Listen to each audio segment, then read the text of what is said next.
The Christmas season always gives us ample time to head trackside and shoot a few trains, and this past year was no different as we find ourselves at milepost 187 today, out on the Cumberland Valley subdivision. This is Hydrick, a once key junction point just to the north of Barberville. Until the positive train control system was introduced on the Cumberland Valley in 1956, the entire division was double-tracked from Corbin to Harlan Junction.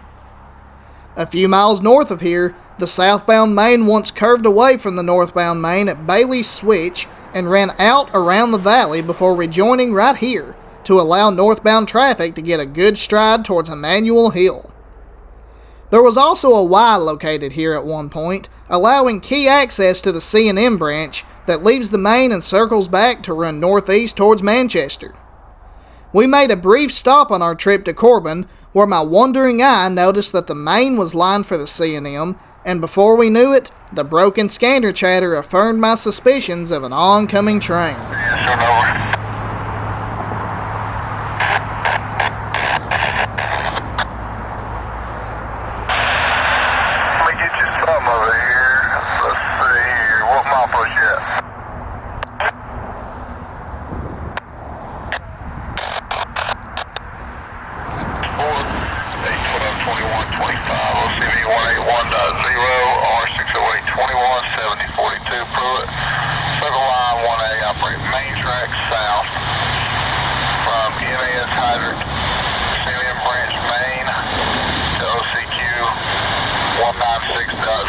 On the main, over.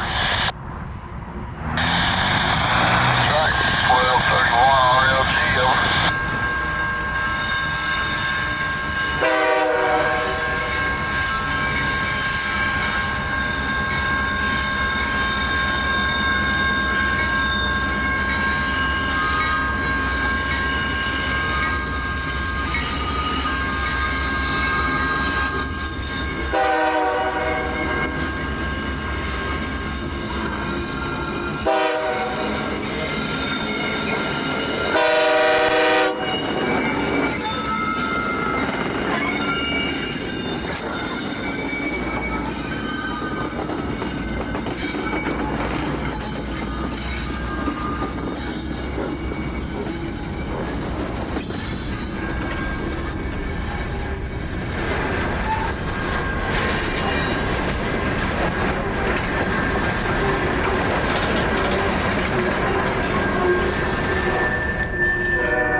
Our lingering with R608 as it crossed over US 25E proved to be a vital mistake, as our unfamiliarity with the C&M left us blocked at several crossings before our chase could continue.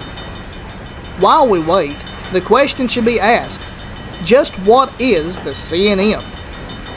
In the early 20th century, the Cumberland and Manchester Railroad was founded to construct a near 23-mile-long rail line between Manchester, Kentucky and the L&N's main line following the Cumberland River.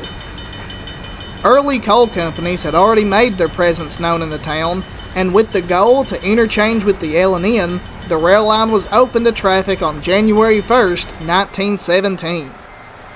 When debt racked up and funds fell short, the L&N bargained with the C&M and purchased the line in 1927, adding to their fleet of branches blossoming on the Cumberland Valley. The L&N would continue regular service to Manchester, the entire line operating at a 10-mile-per-hour speed restriction, making for a long and slow but relatively easy chase. Likely the most interesting chapter of the C&M's history would come in 1979, when following a rate dispute with the L&N, the president of the Shamrock Coal Company purchased 8 of his own SD40-2 locomotives and 140 bathtub hoppers, lettering them as the Oneida and Western Railroad. The Green Train, as it would be named, would originate from Shamrock's Redbird tipple out in Manchester and from their secondary operation at Clover, out on the right fork of Straight Creek. We'll explore the O&W further in a future video, as R608 clears up and we jump back on our chase.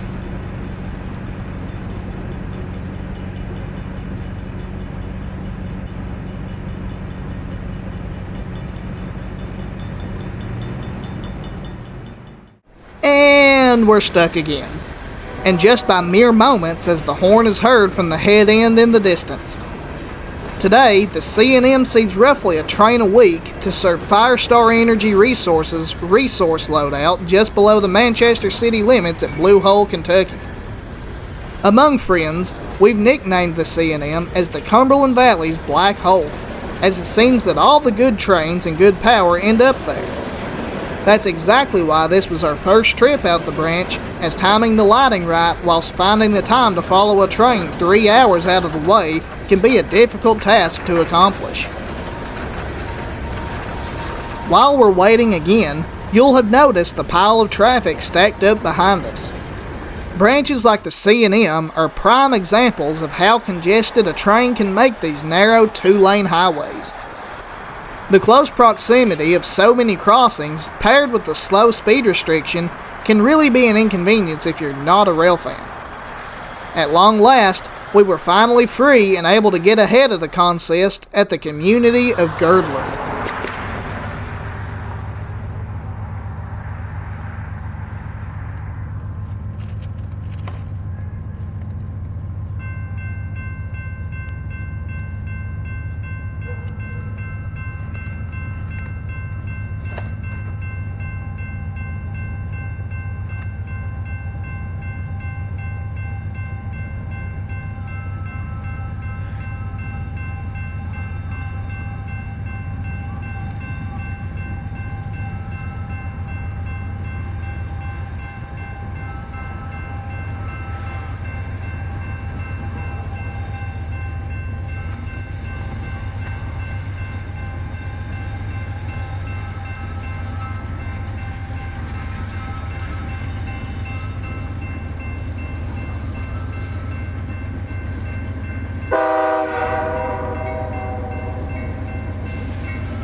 The C&M branch winds its way following the Kentucky River watershed through the heart of Clay County, the edge of some of the more flat and industrial farmland in the state. We stomped our way through one such hayfield as the rumble of the train crept closer.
we snagged a few more brief shots in the last miles to Blue Hole. There had been tipples scattered all over the Manchester area back in the day, and though a few of those abandoned sites remain, Resource is the last of them all.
Resource is a unique operation in today's standards in terms that all the coal loaded is trucked in from other prep plants rather than mined and washed on site like most of the other active loaders on the Cumberland Valley. Trucks will arrive on site and dump their coal that is then stockpiled until a train arrives to load, where it's then fed through a belt corridor up to the tipple. Our visit to Resource checked the final box on visiting all the currently active Cumberland Valley loading points, a milestone that I have hoped to achieve for some time. We're far from finished on the C&M, but our pre-Christmas adventure was enough to dip our feet in the water and scratch the itch until we can come back.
I hope you've enjoyed your time with us out on the old Cumberland and Manchester today. It can sure be a scenic line should you catch the right train and the right lighting, and I hope you learned a thing or two. If you did, be sure to subscribe so you don't miss the next adventure. Until next time, from the coalfields, this is rail fan Micah Turner. God bless y'all.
Mm-hmm.